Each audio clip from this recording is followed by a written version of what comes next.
TV200 fuel tank you ruined. So if there's anyone who wanted to see the inside of a Lambretta fuel tank, they only made 50 of these in 1963. Just had a bit of a nightmare. I had to walk away from this thing. Got a hole in the fuel tank.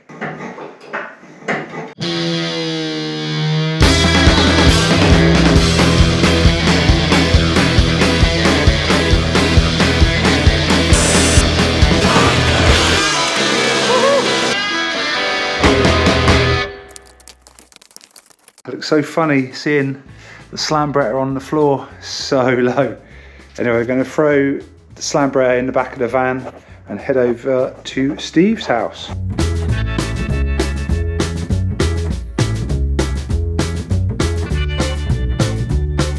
I'm back over in Weston-super-Mare with Steve again, and we're having a look at the Slambretta with regards to the fuel tank. So let's offer a couple of things up. We've got a standard Lambretta tank there, and I think that's Mark III LD or some kind of LD, isn't Similar. it? I think it. I don't know LDs, to be honest. Yeah. It's an LD. Yeah. I know this is going to be obviously too deep to fit in there, so we're just going to maybe try that one. That's much shallower, isn't it?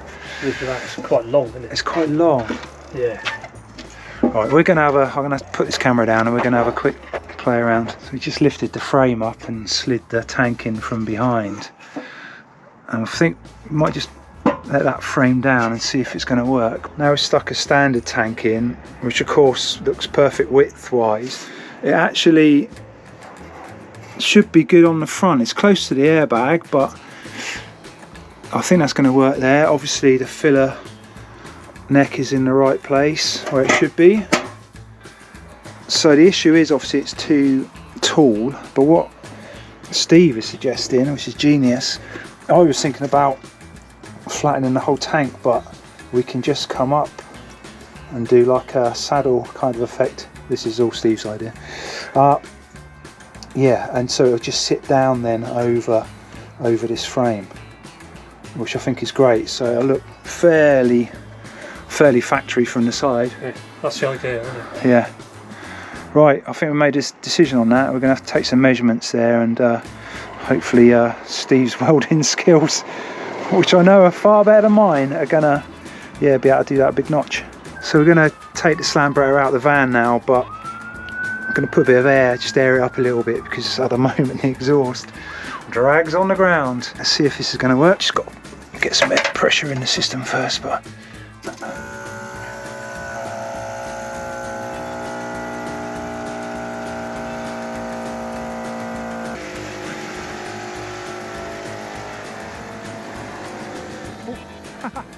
thanks, dude.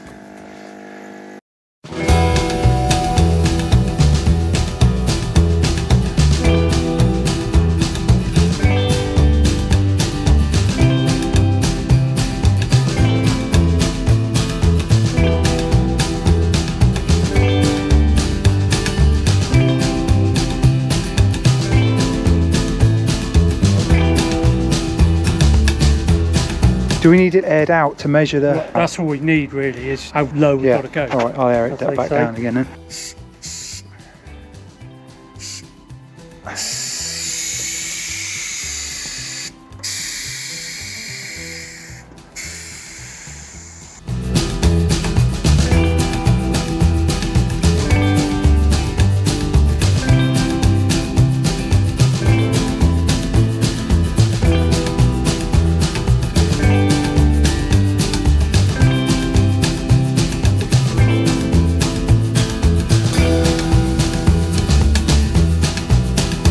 We just mark that bad boy out where we think it needs to be cut, and unfortunately, yeah, we will have to move that over, but there's plenty of space to move it over in there, so looking good.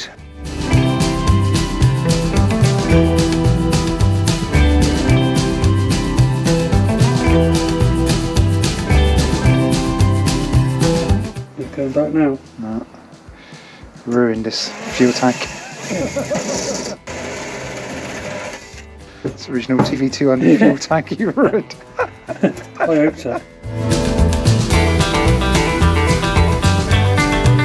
Let me just try and hold it a bit. I don't know if that's helping.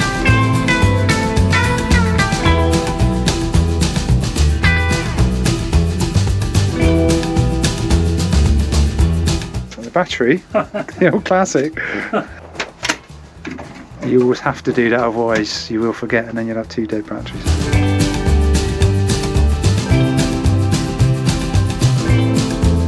The baffles that are in there, look. Oh, so they do. It's even a standard one has baffles in.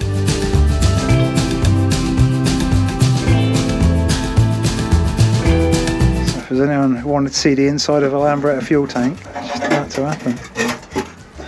So we think we might have gone through the baffles there or something. That's holding it. Ah. Still peel it open a bit. Uh-oh.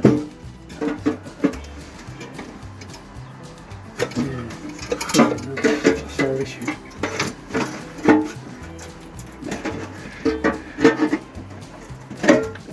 Yeah.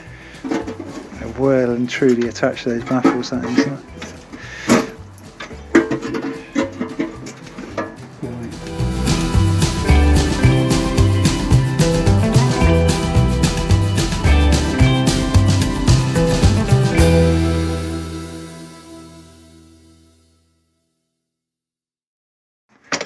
Well, I never would have thought it was a race spec baffles in a fuel Lambretta. Beautiful, isn't it? Nice pressing, that. I guess it actually helps hold the thing in shape a bit as well. Probably find it wasn't.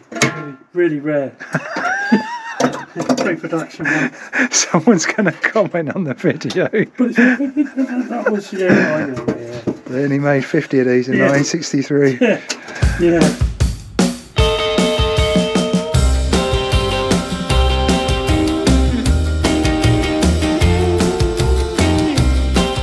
Should we offer it up? I'll lift up the back end, you Drop it in. Is it going to work first time?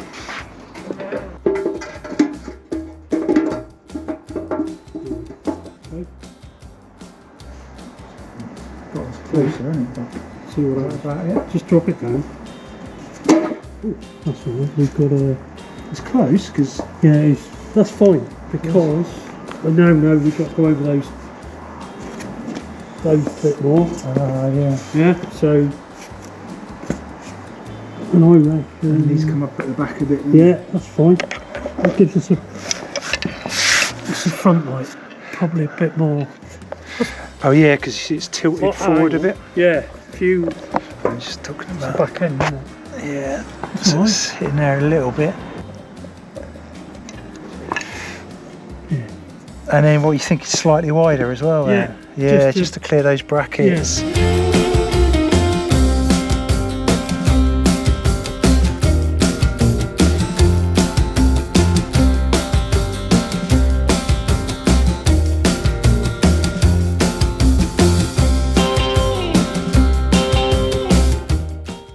Take 2 on the fitment.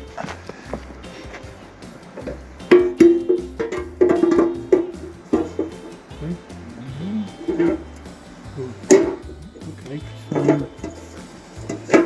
stop some more. It's only just about touching. Yeah, that's all right. Take another. Yeah.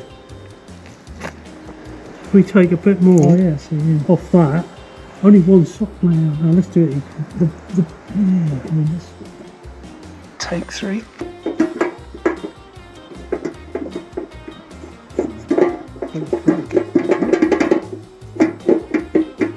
You've got plenty of space on that side actually. I'll tell you what we haven't thought of. Flywheel cowling. Tap. Got to go in front, I reckon. Yeah, that's what I'm thinking. The tap as far forward as possible. I quite like it that it's factory looking as well.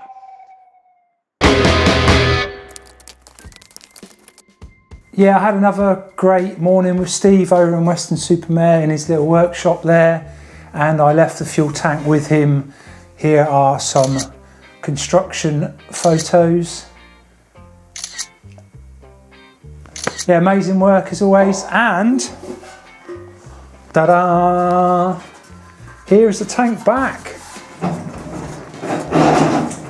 You put these beads in there. I love the curved edges. I mean, it would have been so easy to do square, but that looks just so much nicer like that. We haven't fitted the outlet, which size to go on. I'm just going to go on that side, find a way of mounting it, and then we'll get that outlet done. Let's get these panels off. The air ride isn't actually connected at the moment, so I'll just probably stick this block of wood underneath. Just pulled the front mud guard off because I realised, of course, I haven't got the forks in at the moment, and if I tilt this back end up, it'll push that mud guard into the wheel there. And now we can actually quite easily get that in through there, and obviously that needs to come up as high as possible, and I need to think about how we're going to fix this on. Fuel tank's obviously loose in there, but I'm just on the passenger side here, and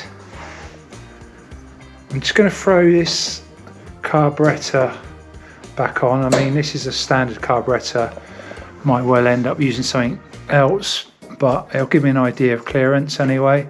The thing with the standard one is, of course, there's no room for an airbox there. So I know these things like the proper airbox air filter to run properly. I thought this was maybe too much clearance here on this side. It's absolutely perfect for this carburetor to sit in this gap there. And the other thing I want to check on is the flywheel cover. I've got this roughly centered. It looks pretty good centered up here actually.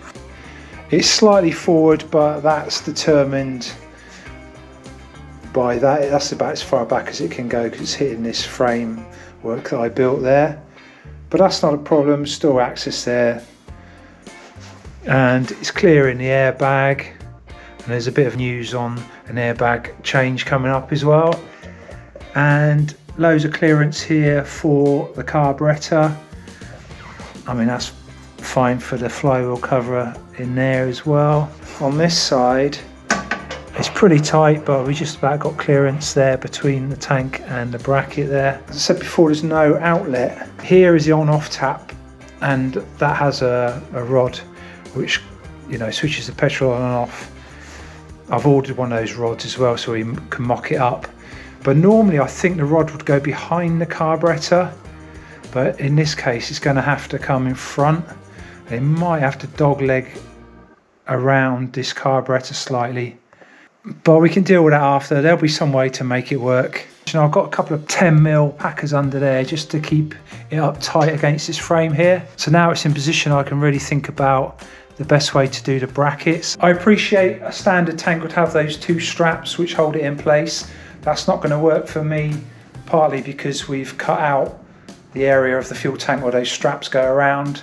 But if you look on a lot of the aftermarket long range tanks, etc., they actually have brackets welded on them and they just bolt to the frame. So I'll be doing a similar kind of thing, I guess, to those. At the back, I'm actually going to run another piece of this, or I think this is 30mm by 30mm box section. I'm going to run that across, and that will just strengthen that whole frame. And from there, I can make some mounts to pick up the back of the fuel tank.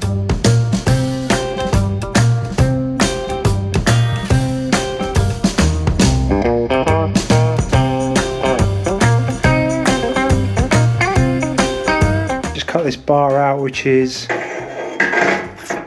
going to fit up in there quite nicely. It's really going to add a lot of strength to that frame as well. This is the back of the fuel tank, and that will actually sit kind of against that bracket there once it's welded in.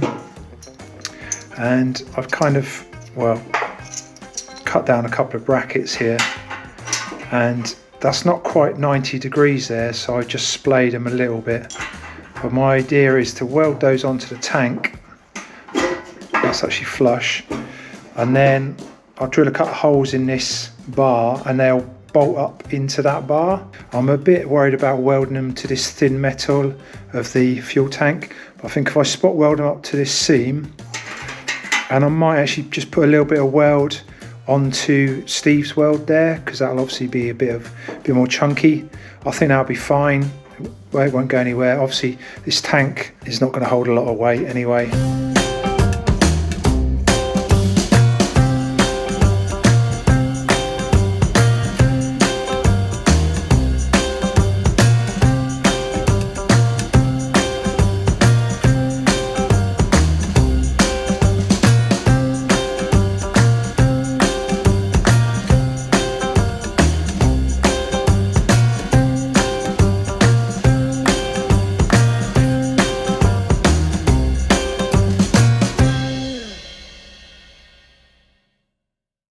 there we go.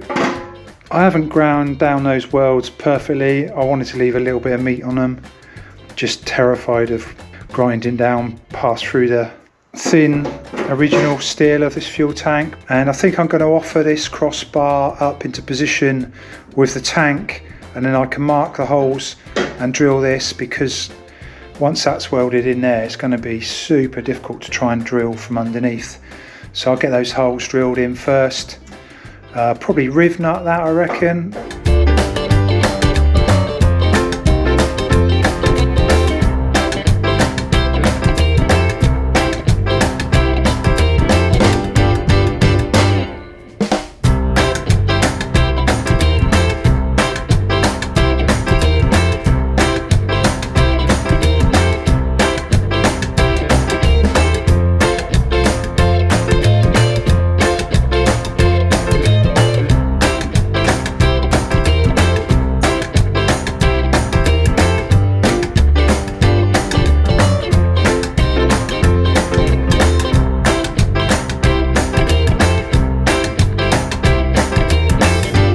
That was a bit of faffing around, but I've got the rear brackets all mounted up to this crossbar, and that's all tack welded in, and woo, the fuel tank goes up and down. The bad news is it just touches that airbag when it goes up. Yeah, there's clearance there while the frame is at full drop, but as that goes up, that sort of pivots forward slightly, and it does touch the airbag. However, I have ordered another airbag, which is a smaller one, because I don't think I need such big capacity air. It seems to be taking a lot from the compressor. Or even if I stuck with this one, I've got loads of room. I can move that airbag 20-30 mil forward. The good news is I'm thinking about running like a bump stop under this cross member, if you can see in there. What's happening at the moment is the first thing that bottoms out, well, the engine cradle basically, and it hits the frame and it bottoms out and it pushes the wheel over, which is what's causing this wheel to look a bit off centre all the time. So I'm thinking I can get a bump stop in here, a nice rubber bump stop, so when that frame comes down, that's a nice solid place to hit. And I might even do like a arched bump stop, so it kind of almost locates that engine cradle to stop anything, you know, deflecting there. And also I can make it adjustable if I bolt it to there, so I can shim it out, make it bigger or smaller. So I think that's a bonus. Anyway, next job is to do these front mounts of the air tank, but now that's in place, it should be a bit of an easier job. Just need to make up some brackets under there and some tabs. I found this old mudguard bracket, that was one piece, and I just chopped it in half, cleaned it up a bit, and what I'm thinking is welding that to the top edge of the fuel tank in there, drill maybe 3 or 4 holes there, spot weld that to the top there, and then I'll have a little tab off of here.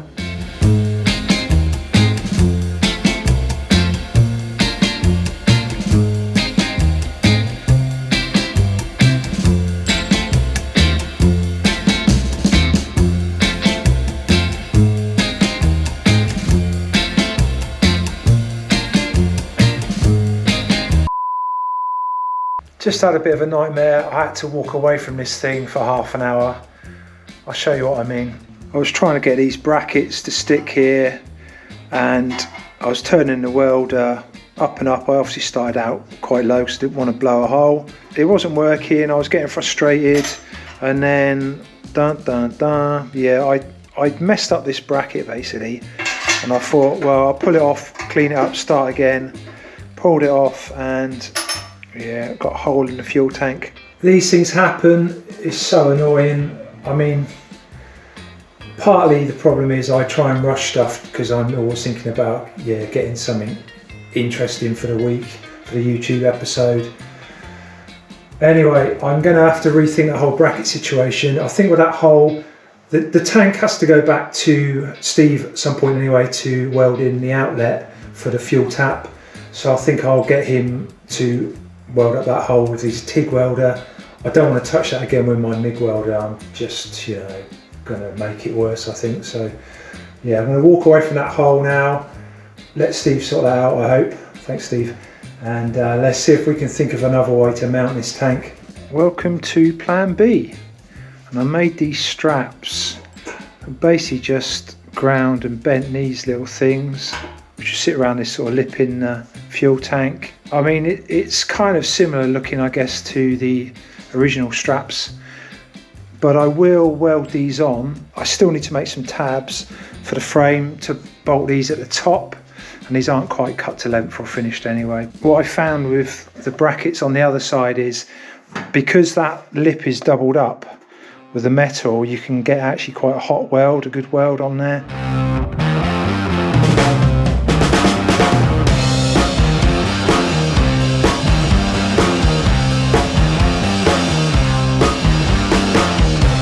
I should probably have bent these into shape before I tacked them on the bottom here, but I thought I could weld them here and knock them into shape, but it was just springing back all the time, so you just saw me heat these bad boys up. I sort of quite got into heating up metal and bending it now, but yeah, if you get these red hot, you can just push them down and then they just stay exactly in the right position. So it's a super nice fit now. But what I think I'll do is just get Steve to just add a few stitch welds to keep those in position, but that's good enough now anyway to offer up into the scoop, because we need to make some tabs to pick up these, which we can weld to the frame. Just made these cute little tabs which are going to weld inside there. Hopefully you can see that on the inside. Need to tighten them up a bit more, and then they will bolt to the top of the tabs. So I'm just going to chuck the tank back in and offer these up. Need to then mark the holes and drill those.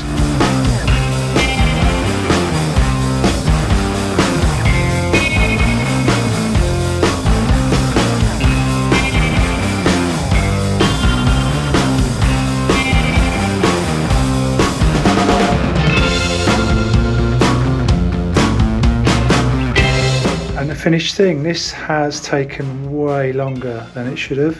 I'm pretty happy with those rear brackets. The front ones, they look a bit funky. I'm not sure if it's the tank or something is not quite symmetrical. When the filler is bang in the middle of this cap, yeah, it doesn't quite sit right, and I think I've had to push it over slightly as well to avoid my engine cradle thing. It doesn't really matter. All it meant was that I had to shove this bracket over slightly. So yeah, it's taken a bit of work, and then I reinforced it and I've kind of welded a washer on there and ground it out and blah blah blah blah blah. So when this comes back out again for Steve to fit the outlet, I'll just get him to put a few stitch welds on there. That'll keep those all tight. But let's throw it back in the scooter anyway. And there we go. If we can see inside, there's the fixings. They are kind of awkward to get to, I'm afraid. I didn't want to see visible fixings coming down here. Just think it looks a bit untidy, so yeah, I kind of tucked them on the inside so you can get to them via the flap. Now this needs slightly tweaking. If you can see, there's a tiny gap here, so I think that tab just needs to move back. I have only tacked it in, however the other side is perfect. Pretty pleased with that. That's really tight there, so that side's great, and that is about ride height at the back. Obviously got no forks in there at the moment, so the front's tipping down, and that is rock solid. You can see the amount of travel that the cradle's got, which of course might not look that much here, but that small distance there is quite a big distance here. It's got all that travel.